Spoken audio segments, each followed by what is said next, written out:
Hi, my name is Sasha Moore. I have with me here today Steve Lake, who is the Director of Partnerships at the Boutique Aggregator National Lending Group, otherwise known as NLG. Welcome, Steve.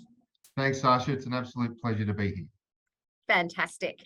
Well, the reason I was interested to have a chat with you today is, as I'm sure you're aware, a very interesting 2022 broker on aggregator report through MPA, and I always find that a really interesting read because it really is a complex survey that reveals how brokers rank Australia's aggregators, and it assesses things like commission payments, IT, CRM reports, the quality of the lending panel, compliance, marketing, and of course, BDM support. So I was particularly interested in just unpacking that a little bit, and also from your observations in your role at NLG in terms of where brokers' priority was in terms of what area was most important to them in an aggregator.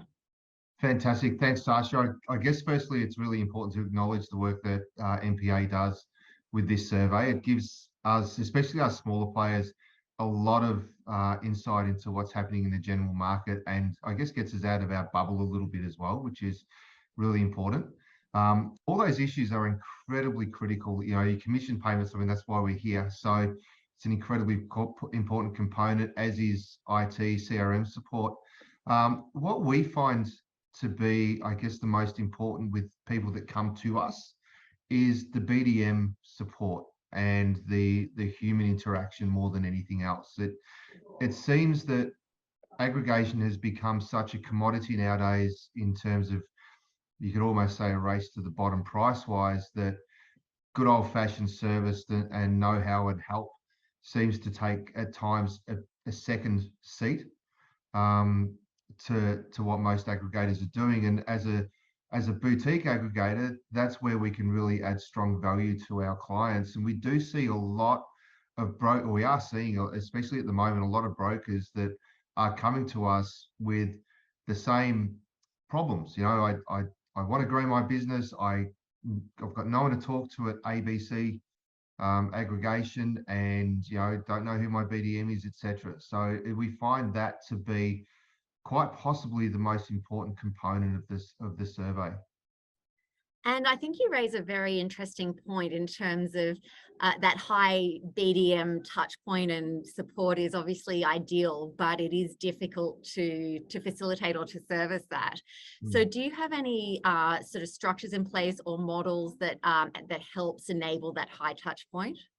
We do. We have a cap on the amount of agreement holders that our BDMs can work with, and that's at 50. So once a BDM hits 50 agreement holders, that might be 200 brokers, but we're talking about the agreement holders within that. We do cap it. And look, a general sort of thing, if we can give 38, 40 hours a year to each of our key clients, being the agreement holders, we find that generally that's a lot more than what they actually need. However, being mindful that it allows us to filter down to those other brokers as well, and not be overrun with with requests for assistance and help with the marketing, etc. And as BDMs, we also focus on the pointy end of it as well, which is getting our brokers in front of quality clients, which is really important. But yeah, you've got to have the right structure to be able to say, okay, enough's enough, in terms of having the amount of people who can deal with it. We can actually put our hand on the heart and say, yeah, we deliver great service. We are there for our brokers and we are available, which is really important.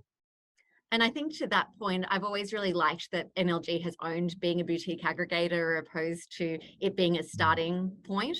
And I know also from the brokers that I've spoken with in your network, you do offer, as part of that support, some ancillary points to either upskill or mentor, depending on sort of where that broker's ability or capability set is. So maybe just take me through what that looks like at the moment.